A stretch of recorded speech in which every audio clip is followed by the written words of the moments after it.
afternoon and welcome to the latest episode of Etihad Cargo Connections. I'm your host, Rowan Anderson, and tonight I'm talking to trainer Bhupat Seemar. Welcome, Bhupat. How are we tonight, mate? Thank you very much for having me. I'm well. Yourself? How are you? I'm really well. This should be a really good chat. So this season so far, you've had 26 winners and a further 58 placings, 4.6 million in prize money. How have you found the season so far? Yeah, the season's gone well. We've had 26 winners, but we've had a lot of placing, and overall, our horse has been running very. We're very happy with them. My clients are happy with them. We're lucky enough that we've got horses in these big races where we could have in some of these group races. We can have 2 or 3 horses. So they perform well in certain group races. We were first, second, and we were first, third. So we were very, very happy with it. And most definitely, as you said, having a stable so large and so many, the ability to have more than one runner in each race, obviously you're not always going to get a winner from every horse. So the placing spread out shows the power of your stable. Yeah, we're lucky enough to be supported by some really good owners, and we've got some good stuff. And yeah, we're really privileged to be in this position to have such quality horses and in big races. And we'll start with tomorrow, Abu Dhabi. You've got 2 runners in the President's Cup in Western Rider and 0 to 100. How do you think they'll fare in that contest? Well, Western Rider is a new horse to us, and luckily he won first time out. He was quite an expensive horse in the Godolphin sale. He's a quality animal. He will improve as most of these horses, because we bought them in September. They come under your training program, which is different than what they've been used to in Europe. And he ran a very good race where in a mile handicap, and he beat a good horse going away. We're coming back in distance because he likes that right-handed turn, but we didn't have any other race at the group quality race at similar kind of distance. So we're coming back to 7 furlong. We've drawn wide. We've drawn 11. But the horse is doing really well. We've got Richard Mullen on him because Tygo Shea, his regular jockey, is banned for a couple of days. And hopefully Richie knows him well enough and will give him a good ride. But he's well and he's good to go. He should go close. And on Friday, you have Priyanka in the Group 3 UAE Oaks, and a favourite of mine, Wiki Wheels in the Group 3 Nad Al Sheba Trophy. How are they both preparing, and how do you see them performing? Yeah, they're both well. Wiki Wheels won the listed race in Abu Dhabi for us at 11 furlongs. She was quite impressive. It was her first run over here. And then she ran really well in the carnival where, she met some traffic problem and, she got a bit shuffled back. But she ran well. So we're back up to the distance she likes. It's a group race. It's a good race. But she's in good order. And, if we get some rub of the green, we should run really well. And Priyanka, on the other hand, she's in the Oaks. Oaks is as you know, it's a quality field. Yeah. It's a first run on the dirt. The good thing for her is that she's by Mendelssohn, who's performed good on both dirt and turf, and she's won at a mile. So one thing we know is she'll probably have the stamina where some of the other ones might not. Yeah. But if she can handle the surface, she should run well. And Al Nafood has been nominated for a number of top-class dirt and turf races in both Saudi and Dubai. Where do you see his strength laying between the two more so? And what races are you likely to actually see him attempt? Well, Al Nafood is a quality animal. He was favoured for the Godolphin Mile last year, but unfortunately, that race didn't pan out for him, and he picked up a small injury. So we've been very careful with him, and we brought him up very slowly. He's a little bit behind, so he won't make the Saudi Cup, but we're hoping that he can make Super Saturday, or we might just have to go straight to the World Cup. Yeah. And one of my faves, the big boy himself, Ben Doog, nominated for both the Group 1 Dubai World Cup and Group 1 Saudi Cup. What are your plans for Ben Doog, both from a travel and a racing perspective? Ben Doog's a horse who's really progressed really well. He's by Gunrunner, who's just a sire sensation at the minute in America. And, when we bought him, we bought him as a yearling, actually. And he was just this big horse who looked like he'd probably be pulling carts. But he's done really well, like he's a 4-year-old, but he's only had about 5 months of racing in his life. and he's progressed, right from maiden to all the way to the top of the ladder. We're not going to take him to Saudi this year. He's going to go to Super Saturday. I have to decide with the connections if he's going to go to the 10 furlong, because I think the 10 furlong kind of stretches him out. It's the furthest he wants to go this year anyway. So we might bring him back to a mile, or we might go to the Group 1 10 furlong. We'll see. We'll have to talk to the connections. And whenever you speak of Ben Doog, you say he's a big boy. How big is he? Is he as big as he looks on TV? Oh, he's a massive animal. Yeah. I think he'd be 17 hand plus maybe, and he's just a ginormous horse. And you can imagine, he's just turned 4, but when he does fill out into his frame, he's going to be an incredible horse. And Discovery Island won the Zabeel Classic. What race is he aimed for in Saudi, the turf or the dirt sprint? So Saudi, we're just taking 2 horses this year. So we're just going to take Remorse, okay, and we're going to take Freedom Fighter. So Remorse is in the Saudi Cup itself. Yep. And Freedom Fighter is in the sprint. Okay, awesome. Yeah, and so Discovery Island, we're going to keep him here. He's also on the up. His last run, it was really sloppy track, and he wasn't a fan of that off track that day. I've never seen that much rain, in Dubai in one day, and I've been here 20 years, and some horses like it and some don't, and you only know till you only know when you try it. And he wasn't a big fan of that slop that day. It was a safe track, but it was just really muddy conditions. So we're back. Hopefully, he'll be back on a good fair track, and I think we might step him up to a 10 furlong. He's a very sharp horse, but I think he's slow out of the gate, so the mile sometimes catches him out. Although he's won at a mile, but sometimes it catches him out in a good race. Yeah. And Fred Strauss unbeaten in his last 2 starts. Are there any races on Super Saturday meeting for him? Yeah, he's a horse who's really progressed very quickly, actually. And if you look at him, he looks like a dirt horse, but when you look at his pedigree, he's a completely turf horse. He's a golden horn out of a Duncilly mare. But he trains really well on the dirt, and that's why we decided that we're gonna try him on it. And he's won his only 2 starts on the dirt. So, he's another horse which will improve next year. I think we're gonna go to Super Saturday 10 furlong Group 1 with him. Okay. And you said Freedom Fighter and Remorse are the only ones you're taking to Saudi. Freedom Fighter looks like a champion horse himself. When does he travel, and what are the plans for him going in the next few weeks? Yeah, so Freedom Fighter only had 1 run this year. And, he was in a 6 furlong race, in a group race, when you've drawn 14 out of 14. You need to use some gas out of that gate. But he's got that early natural speed, so he put himself in a good position. And he ended up running 3rd for his first run, which was very encouraging, actually, to be honest. Like, I don't think I've probably ever seen just 1 horse or 2 horses ever win from that gate draw. Yeah. But we were lucky. We had Tuz on the other side, and he won that race. And Freedom Fighter ended up running 3rd. So, yeah, Freedom Fighter, he's in good nick. They're going to, both Remorse and Freedom Fighter, they gallop on the 20th and they leave on the 21st. Okay. And Ghost of Mambo, interesting name. He's doing really well. He's got a few nominations for Dubai World Cup Day. What are the plans for him? Well, you know what? Sometimes what happens is that you end up nominating these horses a little bit early because, you don't know how far they'll progress. Yeah. So, Ghost of Mambo is more of a handicapper. He's done well. He's won for us a few times and he's placed a few times. So he's going to run next week in Jebel Ali. Yeah.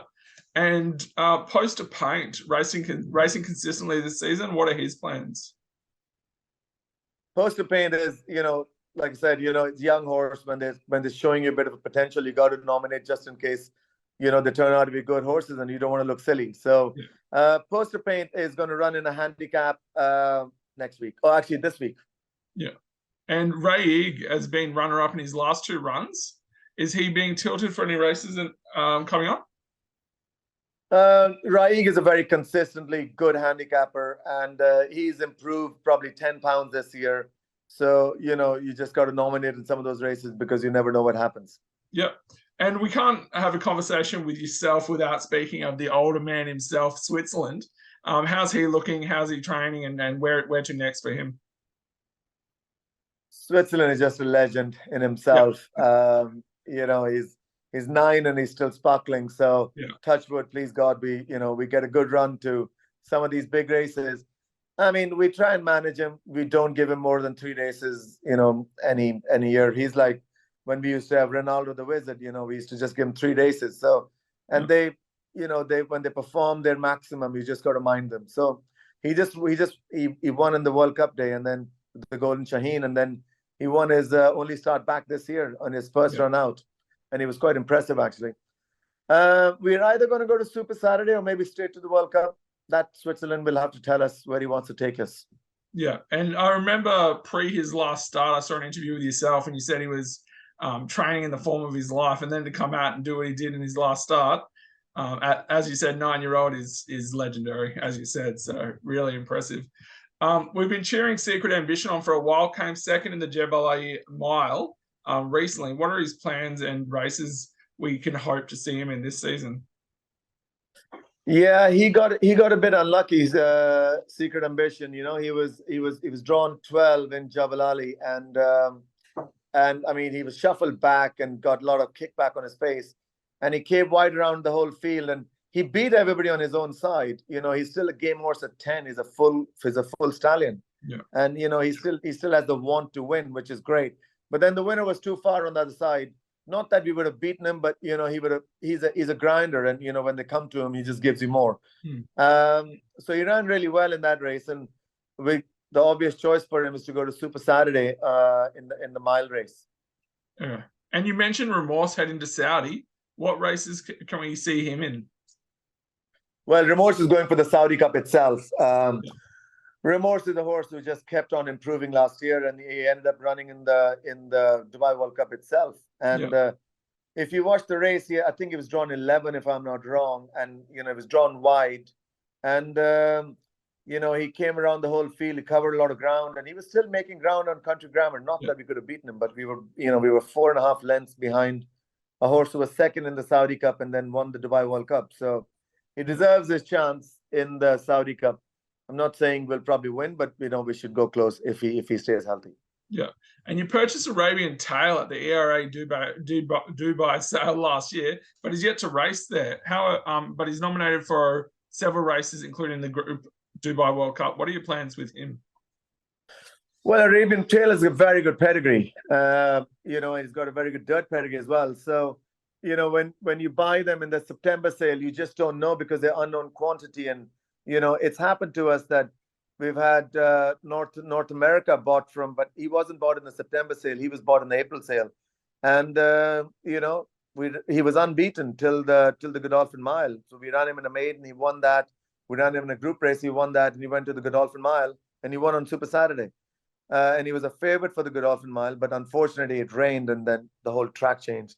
And then it happened with same thing with Al Nafud. So we've learned that when you have these unknown quantities, you got to nominate them for the big races because these Godolphin sale horses, there's some like the world's biggest breeder and owner, His Highness Sheikh Mohammed, and those pedigrees are just phenomenal. You just never know what you're going to get, so you just don't want to look silly. So going back to Arabian Tail, he's got a little bit of shins, just he's growing up, and we're probably not going to race him this year.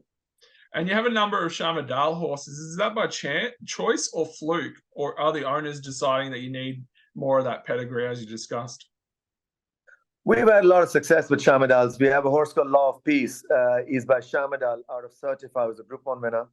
And we won 4 races with him last year. He won at 7 furlong dirt. He won at a mile dirt. And he won in the carnival. Then he goes to 11 furlong turf, Group 3, wins that. And he won another 10 furlong on the turf. So very versatile. So you can't leave a good Shamadal when they're for sale. Yeah. And how many horses are in the stable currently in work? Well, we have a total capacity of 135, and we were 135 in the beginning of the season. But as the season progresses, sometimes you sell them and this and that. So we're about at 130 now. And when the season ends, we're gonna send some away. We're gonna sell some go to owner's farm. So, but yeah, every year we have a capacity of 135, and we're lucky enough to have full stables. And as you mentioned, you've been there for 20 years. With that experience as well, and in training, and you can see talent when it's there, you know, in terms of potential. As you said, you don't want to look silly. You want to nominate them in the big races. Are there any younger types that you see real potential in that, you know, maybe up and coming that really excites you? Yeah, look, it's at the end of the season, so you know, there are only few horses left that we haven't run yet. But yeah, there's a horse called Webinar. You know, he's a Dubawi that first time owners from Saudi, Mr. Abdul Rahman, sent him over to us, and he looks quite exciting. I think he loves that dirt. You know, those Dubawis, they're just exceptional on the dirt. I mean, they're exceptional everywhere. But I think what I've seen over time is that we only train on the dirt. So he looks like he can be a very nice horse next year if he stays sound.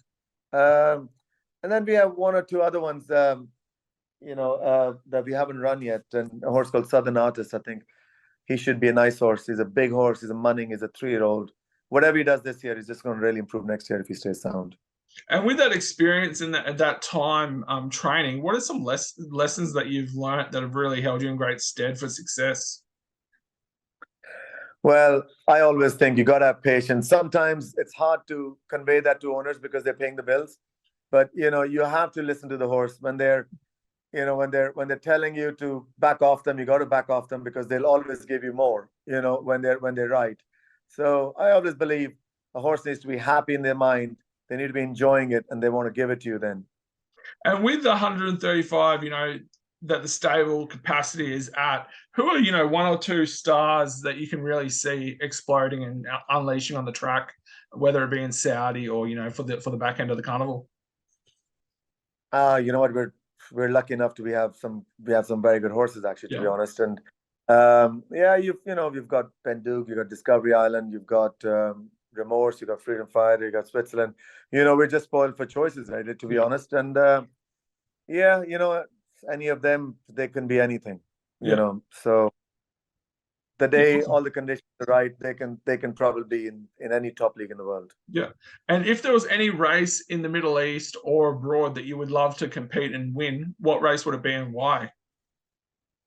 Well, Middle East, well, the race I want to win has to be the Dubai World Cup itself, because I've been here 20 years and I've watched some great horses you know, win the Dubai World Cup, which includes Dubai Millennium to Curlin to some really, really top champions. And I would love to have a horse, you know, in my home place, you know, over here to win our most prestigious race, which is the Dubai World Cup.